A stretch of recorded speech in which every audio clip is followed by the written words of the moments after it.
The moment my father's hand hit my daughter's shoulder, I knew something in me had died, and something else had finally woken up. Not anger, not fear, certainty. The sound her body made when it hit the floor was sharp and wrong, like furniture breaking in a house you're supposed to feel safe in. Her knee smacked hardwood. A small cry escaped her throat, more startled than loud.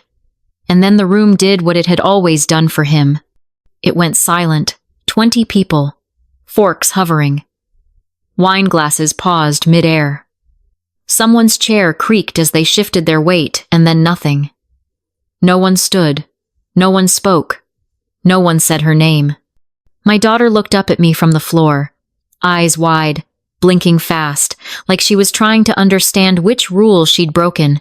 "She doesn't belong there," my father said flatly, as if he were correcting a seating chart, not shoving a 9-year-old child. "That seat is for my real grandchild." Then, colder, "Get out." That was when I stopped being his daughter. I didn't scream. I didn't cry. I didn't beg him to explain himself the way I had been trained to my entire life. I just bent down, helped my daughter to her feet, and felt something inside me lock into place. This ends. My name is Mara. I'm a single mother.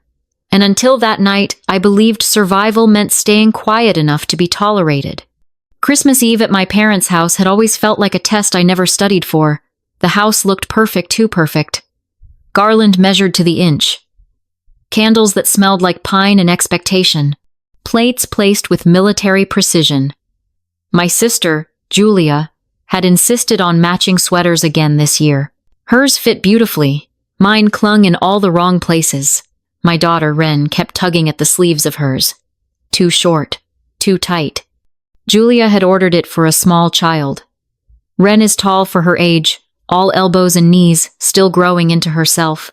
I watched her try to fold herself smaller, and hated myself for noticing how familiar it looked. At the head of the table sat my father, George, holding court the way he always did. Loud laugh, easy authority, the kind of man who had never had to question whether a room belonged to him. Beside him sat Julia's daughter, Lily. 5 years old, blonde curls, big eyes, the child everyone referred to as Grandpa's girl, like it was a title etched into stone. Ren noticed everything. Children like her always do.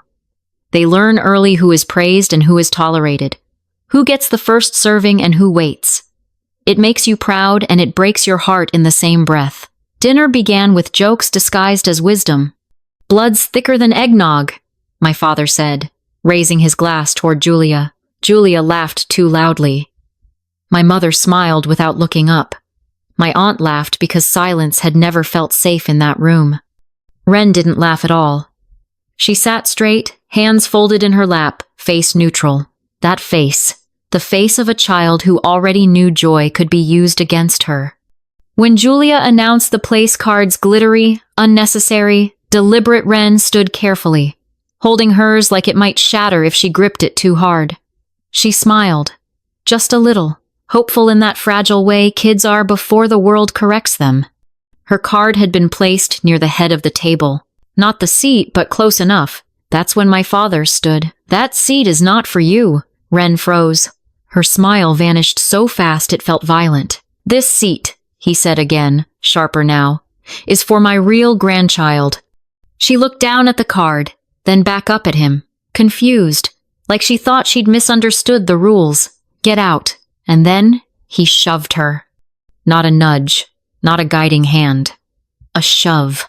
A grown man's hand pushing a child away like she was clutter. Her foot caught the rug. She went down hard, and the silence followed. Someone dropped a napkin. My aunt made a small sound, the noise people make when something spills. Julia didn't move. She watched like this was a scene she hadn't planned but might still benefit from. My mother's face went blank. Not shocked, practiced. I was already moving. Ren's knee was swelling. Her breath came in short, panicked bursts. She clutched my sleeve like I was the only solid thing left in the room. I looked around. 20 adults? Family? Witnesses? Not one person stood. Not one person said, "What is wrong with you?" My ears rang. My vision narrowed. And through all of it, One thought rang clearer than anything else I had ever known. No more. I leaned down and whispered, "I've got you." Then I reached into my bag. I hadn't planned to use it that night.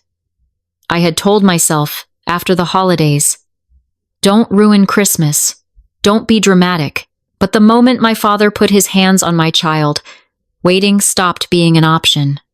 I pulled out a folder and placed it on the table between the cranberry sauce and the lie I'd been fed my entire life. I looked at my father, then my mother, and I said 4 words, "You've been served." The room didn't react at first. Then my father reached for the folder the way he reached for everything, like it already belonged to him. He opened it. His eyes scanned the first page. My mother's wine glass slipped from her fingers. It hit the table with a sharp, ugly clink before tipping over, red wine spreading like a stain no one could pretend not to see. My father didn't look angry. He looked afraid. I took my daughter's hand and walked out. Behind me, the silence finally broke. Not with comfort, with panic. To understand why that folder was already in my bag, you need to understand the family I grew up in. Because people love to ask, "Why didn't you just cut them off?" As if family is a switch. As if you don't carry their voices inside your head long after you leave the room. Growing up, my sister Julia was sunlight. I was weather. Julia got praise. I got correction. Julia got, "You're such a star." I got, "Don't be so sensitive." My father specialized in cruelty disguised as humor. "Where'd you get that hair?" he joked when I was 16. "Must have been the mailman." Everyone laughed. Not because it was funny, because it wasn't aimed at them. My mother would catch my eye and give me that look. "Don't react. Don't make this worse. Just get through it." So I learned to get through things. When I got pregnant at 23, unmarried and scared, my father smiled thinly and said, "Well, choices have consequences." My mother cried quietly in the kitchen. Julia hugged me like this was an inconvenience happening to all of us. When Ren was born, screaming and furious and alive, something in me rewired. I promised her I would never let anyone make her feel the way I had grown up feeling. I broke that promise longer than I want to admit. The only person who ever saw me clearly was my grandfather, Harold, my father's father. He wasn't warm exactly, but he'd pat my shoulder and say, "You're sharp. Don't let anyone dull that." When he died, the house didn't fill with grief. It filled with ownership. My father took control of everything. Papers, accounts, decisions. A few weeks later, my mother told me casually that there was nothing set aside for me. "That's just how it worked out," she said, eyes fixed on the counter. I believed her. Or maybe I needed to. 2 weeks before that Christmas, Julia asked me to babysit Lily. "Just an hour," she said. I said yes. Because old habits die hard. Because I hadn't learned yet that being useful was never going to make them love me. That was the night everything cracked open. And what I found on her laptop would change everything. The first thing I saw on my sister's laptop wasn't money. It was my name. Not a nickname. Not a variation. Not something vague enough to explain away. My full legal name, typed cleanly at the top of a document that had no reason to exist on her screen unless it was hiding something. The house was quiet in that artificial way rich houses get when no one is home, but the air still feels watched. Lily was on the floor behind me, lining up dolls and narrating an elaborate story only she understood. Julia had stepped out for a quick call, which I already knew meant anything but quick. The laptop had been closed when Lily flipped it open with the confidence of a child who'd done it before. A password screen appeared, and without hesitation she typed it in. I froze. Kids don't know passwords unless someone lets them. I walked over gently. "Hey, sweetheart. That's not a toy." I reached to close the screen. Too late. The document filled the display. Stark and official. Legal language. Headings. Tables. Numbers. And then my name. My chest tightened so fast it felt like my body had recognized the truth before my brain was ready. I sat down, not because I was snooping, because something inside me said, "If you don't look now, you'll spend the rest of your life pretending you don't know." The document was a trust. My grandfather's trust. I scrolled carefully, like the truth might vanish if I moved too fast. Beneficiaries, distribution schedule, trustee approvals. There it was again. My name. Equal weight, equal font, no asterisk, no question mark. I scanned the distribution summary and felt the air leave my lungs. A date jumped out at me the same month I'd asked my parents for help with a deposit on a safer apartment after a break-in. The same month my father had laughed and said, "You should have planned better." The same month my mother said, "We can't." The same month Julia bought a new car. I stared at the numbers until they blurred. Then I did the smartest thing I had ever done in that family. I took a photo. One clear image. The trust name. My name. The line that mattered. I closed the laptop just as Lily asked if she could watch cartoons. "Of course," I said, smiling like my world hadn't just cracked open. "Pick one." 2 days later, I sat in a law office that smelled like coffee and competence, across from a woman named Allison Price. She didn't waste time on small talk. I slid my phone across the desk. She studied the photo for less than 10 seconds. Her expression didn't show shock. It showed recognition. "If your name is on it," she said calmly, "trustees don't get to decide you don't count." I swallowed. "Even if they think, ink beats opinions," she cut in. I didn't confront my parents. I didn't ask for explanations. I didn't give them a chance to rewrite history before it was written down. I let Allison work quietly. When she handed me a folder a few days later, I didn't open it in the parking lot. I sat in my car and stared at it like it might explode. For days, that folder lived in my bag. I told myself after the holidays, "Don't ruin Christmas. Don't be dramatic." I told myself I could survive one more dinner. Then my father shoved my daughter, and survival stopped being the goal. After we left the house that night, Wren sat silently in the passenger seat, staring out the window like she was trying to memorize the dark. "He doesn't like me," she whispered. "That's about him," I said, gripping the steering wheel. "Not you," she hesitated. "Is it because I'm not real?" I pulled over. "No," I said, turning to face her. "You are real. You belong with me. Always." She nodded slowly, like belief was something she had to practice. That night, my phone exploded. Julia screamed in a voicemail. "What did you do?" My mother sobbed. "Please don't do this." My father texted once. "You're not taking anything from this family." I didn't reply. Instead, I made cocoa. Extra marshmallows. We watched a movie on the couch. Wren curled against me like the world might shove her again if she moved. Then my father sent the message he'd been saving my entire life. "You want court? Fine. Tell the judge why you should get my father's inheritance if you're not even mine." My hands shook. Not because I believed him, because I knew exactly what he was trying to do, and I knew I was done letting him. The emergency hearing came faster than I expected. The morning of it, Wren lined up her cereal bowl and spoon with obsessive care, like order might keep the day from misbehaving. Allison texted, "Open the attachment. Call me when you're on page 2. Page 2 was where my parents tried to erase me. They didn't argue confusion. They argued intent. Biology. Real family. They asked the court to sanction me for harassment. Sanction. Like I was the problem. "They're desperate," Allison said when she called. "Desperate people throw sand. What if he says I'm not his?" I asked quietly. "Not relevant," she replied. "Trust law doesn't run on rumors." The judge froze the trust and ordered records preserved. Just like that, on the way out, my father finally looked at me, not like a disappointment, but like a threat. Between hearings, the truth arrived in pieces. One afternoon, Allison slid a single page across her desk. "Look at the signatures," she said. I scanned down, and there it was, my mother's handwriting. Again. And again. She had known. She had always known. The second hearing felt different. Allison didn't argue emotion. She argued paper. The judge ruled, my share, $240,000. With interest, penalties, and fees, $368,000. I didn't feel victorious. I felt lighter. That night, I found the box.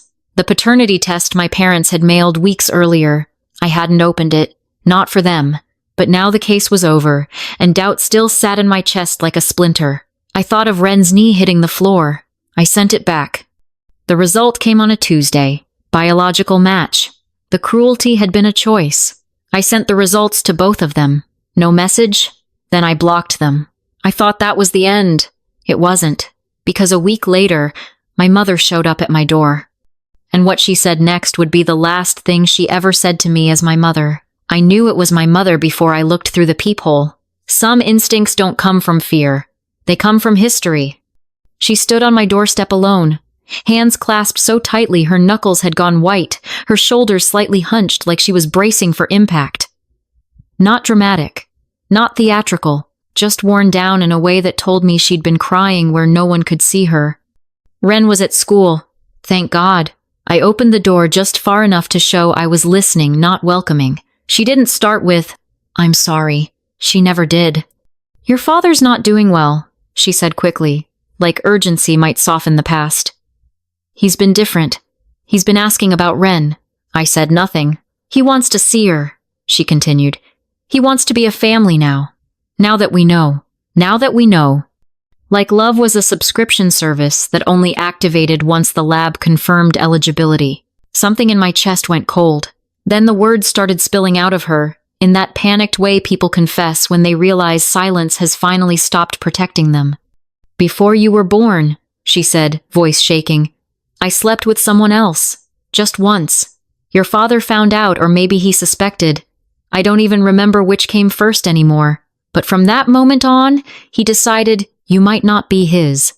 She swallowed hard, and I let him treat you like a question mark because I felt guilty. I thought I deserved it. And somehow, you ended up paying for it. I waited until she finished. Then I said quietly, "No." She blinked, confused, like I'd spoken a language she didn't recognize. "It shouldn't have mattered," I continued. "You were my mother whether I was his or not, and you chose him anyway." She tried to speak. I didn't let her. "My father doesn't get access to my daughter now because a test says real. And you don't get to come back because the story is comfortable again." I told her the only thing she was leaving with was the knowledge that she had been wrong. Then I closed the door. That night, Ren asked me something small and steady while we were brushing her teeth. "We're not going back, right?" "No," I said. And this time, it wasn't a promise. It was a boundary. The hearings dragged on for weeks after that, the way consequences always do once you stop shielding the people who deserve them. Paper arrived in thick envelopes. Statements, approvals, transfers. Each one peeled back another layer of the story my parents had told themselves to sleep at night. My father hadn't just diverted money. He'd justified it. Education, medical needs, family support, Julia's life, subsidized line by line. Mine, erased. The most painful part wasn't the money. It was seeing how methodical they'd been, how careful. How many times my mother had signed off, neat and deliberate, on decisions that quietly told the world I didn't count. The day the final ruling came down, I didn't wear black or white or anything symbolic. I wore a simple blouse and slacks, hair pulled back, face bare. Not because I wanted to look strong, because I was tired of performing. The judge didn't lecture. He didn't moralize. He read numbers. $240,000 owed. Interest applied. Legal fees assessed. Penalties added. $368,000. My father stared straight ahead, jaw tight. Julia's face had gone stiff, like she was holding herself together with sheer will. My mother didn't look up at all. I felt nothing. No rush. No triumph. Just the strange lightness that comes when your body realizes it's been holding its breath for years. When I got home, Ren was at the kitchen table doing homework, tongue sticking out in concentration, like the world hadn't just cracked open and handed me proof. "How was court?" she asked. "It's done," I said. She nodded, satisfied, then went back to her math. Later that night, I found the box again. The paternity test. Small, plain, ugly. I stared at it for a long time, not because I needed proof for them, because I was tired of carrying doubt like it was my inheritance. I mailed it back the next morning, The result came 3 days later. Biological match. I stared at the words until they lost meaning. Not relief. Rage. Clean, quiet rage. Because it meant the suspicion had been wrong, and the cruelty had still been deliberate. I sent the results to both of them. No explanation. Then I blocked every number tied to that house. For the first time in my life, the silence that followed felt like peace. The money arrived 4 months later. Every dollar. They sold the house to cover it, the house my father used to call his legacy. Turns out legacy doesn't mean much when a judge orders restitution with interest. I didn't celebrate. I paid off debt. I set up Ren's future. I closed accounts that tied me to the past. They're broke now. Quiet broke. The kind of broke where excuses stop working and relatives stop calling. We're no contact. Not the dramatic kind. The peaceful kind. The first Christmas after everything. I waited for the ache. Everyone had warned me about it. Holidays are the hardest, they said. You'll miss them. You'll feel guilty. It never came. Instead, what arrived was something quieter. Safety. Ren helped me decorate a crooked tree in our small apartment. She insisted the ugliest ornaments go front and center. They deserve to be seen too, she said solemnly. I laughed so hard I had to sit down. We made cookies that burned on the bottom. We drank cocoa with too many marshmallows.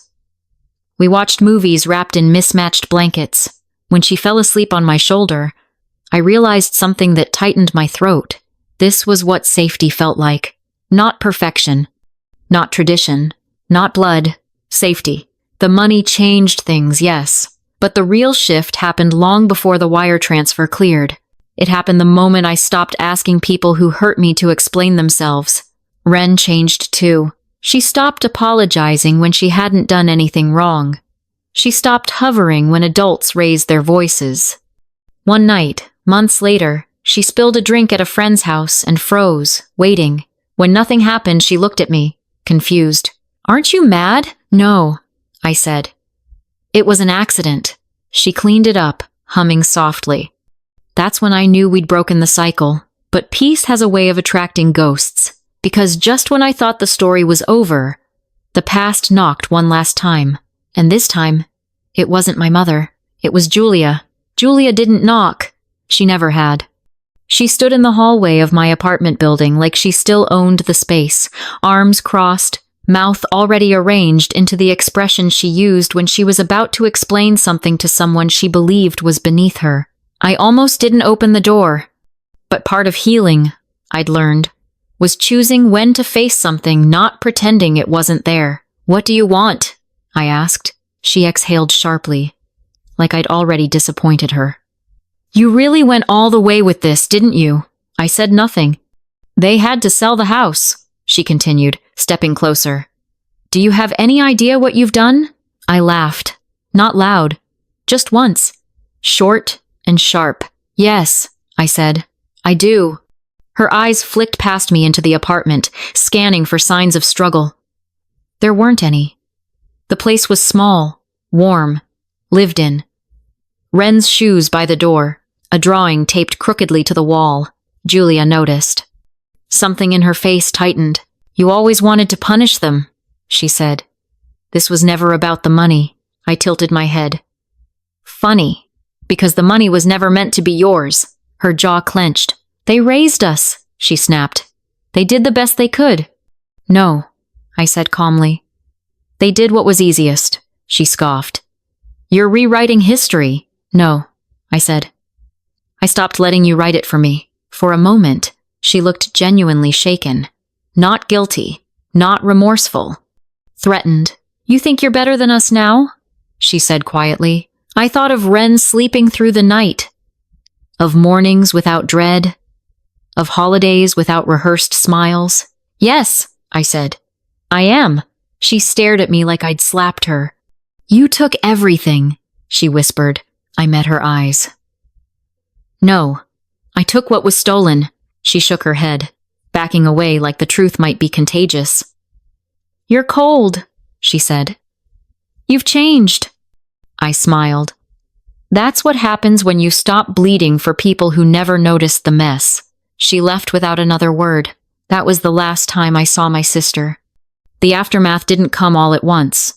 It trickled in through extended family, through messages that started with, "I don't want to take sides," and ended with, "But your father's not doing well. Your mother misses you. Julia says you've changed." They were right. I had. Ren felt it too. At first, she asked careful questions, then fewer questions, then none at all. One afternoon, while we were folding laundry, she looked up at me and said, "I like our house." "I do too," I said. "It's quiet," she added, "but not the scary quiet." I stopped folding. "Not the scary quiet?" She nodded. "The calm, quiet." That was when I knew the cost had been worth it. Months passed. The court case became paperwork, then memory, then something I no longer woke up thinking about. The money sat untouched for a while. Not because I didn't need it, but because I needed to believe my life wasn't built on revenge. When I finally used it, I used it gently, thoughtfully. Stability, choice, time, the things no one ever gave me. One night, Ren asked me why I didn't talk to Grandma anymore. I didn't give her the whole story. I told her the truth she needed. "Some people aren't safe," I said. "Even if they're family." She considered that, then nodded. "Okay. No drama. No guilt. Children understand boundaries better than adults ever do." The strangest part came later. The absence of fear. I stopped flinching when my phone rang. I stopped rehearsing conversations in my head. I stopped measuring my worth by how small I could make myself. I started sleeping. I started laughing, real laughter. The kind that surprises you. One night, Ren spilled juice on the couch. She froze. I waited. She waited. Then she said very carefully, "I can clean it up." I smiled. "Let's do it together." She grinned, relief flooding her face like she'd passed some invisible test. That was when it hit me. She was unlearning the rules I'd grown up with, and I was finally learning new ones. Rules like, love doesn't hurt. Silence is not peace. Family is a choice you make every day. I used to think strength meant enduring. Now I knew it meant leaving. And still, even after all that, I didn't expect the letter. It came in a plain envelope. No return address. Inside was one sheet of paper. My father's handwriting. Just 3 sentences. "You've taken everything from me. I hope you're satisfied. Don't expect forgiveness." I stared at it for a long time. Then I folded it once and threw it away, because forgiveness was never the point. Protection was. That night, Ren climbed into bed beside me during a thunderstorm, small and warm and safe. She pressed her forehead against my arm and said, half asleep, "You always choose me." "Yes," I whispered. "I always will." And for the first time in my life, I believed it without fear.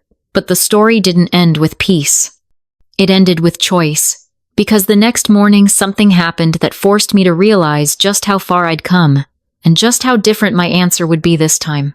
The call came at 6:42 a.m. That alone told me it wasn't good. For most of my life, an early morning call from family meant panic, trouble, something I'd be expected to fix, smooth over, absorb. My body used to react before my mind could catch up, heart racing, stomach tight, already apologizing for something I hadn't done. This time, my phone rang, and I just looked at it. Unknown number. I didn't answer. It rang again. Then a voicemail appeared. I made coffee first. That might sound small, but it wasn't. It was the quietest proof of change I had. I stood in my kitchen, sunlight creeping in through the blinds, the smell of coffee filling the room, and I didn't feel rushed. I didn't feel hunted. I listened to the voicemail after the first sip. It was a social worker. My father had been hospitalized. A fall. Complications. Nothing dramatic, she assured me, but enough that they were reaching out to immediate family. I almost laughed at that phrase, immediate family. She explained that my mother was overwhelmed, that Julia wasn't responding, that they needed to know if there was anyone else listed as an emergency contact. She paused, then said gently, "You're on the file." Of course I was.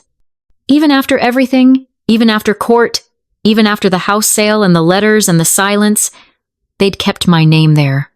Not because they trusted me, because they assumed I'd show up. I thanked her for the information and said I'd think about it. When I hung up, my hands weren't shaking. That's how I knew. Ren padded into the kitchen a few minutes later, hair sticking up in every direction, rubbing sleep from her eyes. "Who was that?" she asked. "Someone from the hospital," I said carefully. She frowned. "Is someone sick?" "Yes." She thought about that, then asked the question I hadn't prepared for. "Are we supposed to go?" There it was. The old script would have told me the answer was yes. Of course yes. No matter what had happened. No matter how much it hurt. Family comes first. Be the bigger person. Don't burn bridges. I knelt down so we were eye level. "What do you want?" I asked. She blinked, surprised. No one had ever asked her that about something like this. "I don't want to," she said slowly. "It makes my stomach feel weird."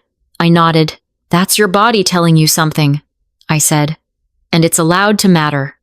She studied my face, searching for hesitation. There wasn't any. "So, we're not going?" she asked. "No," I said. "We're not." She exhaled, relief loosening her shoulders, and leaned into me. That was the moment. Not the court ruling. Not the wire transfer.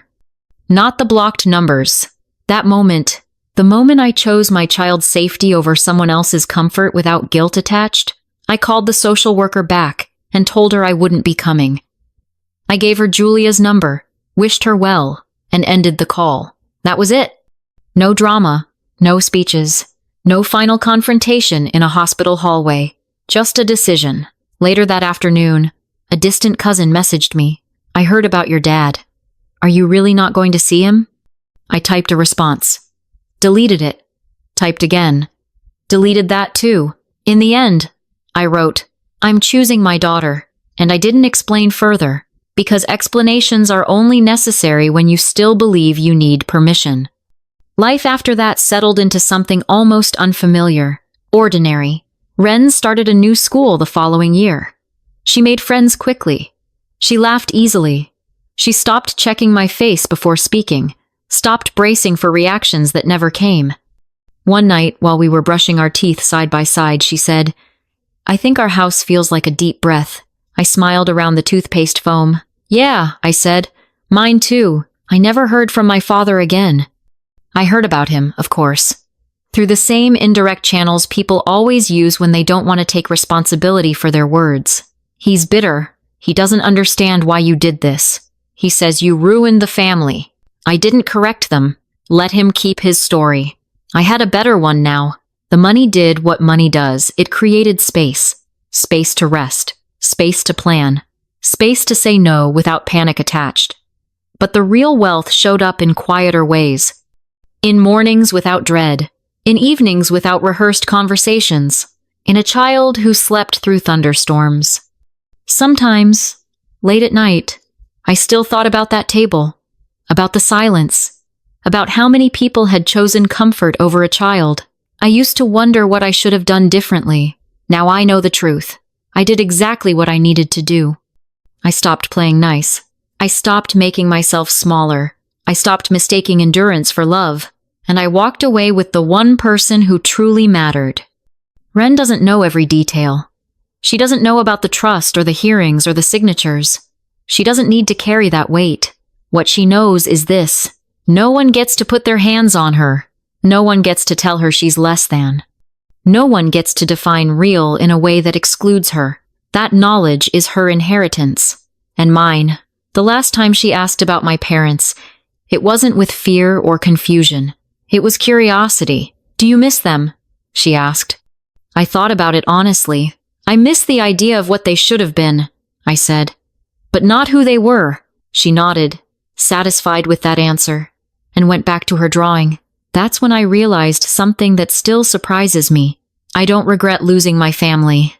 I regret how long it took me to stop protecting people who were never protecting me.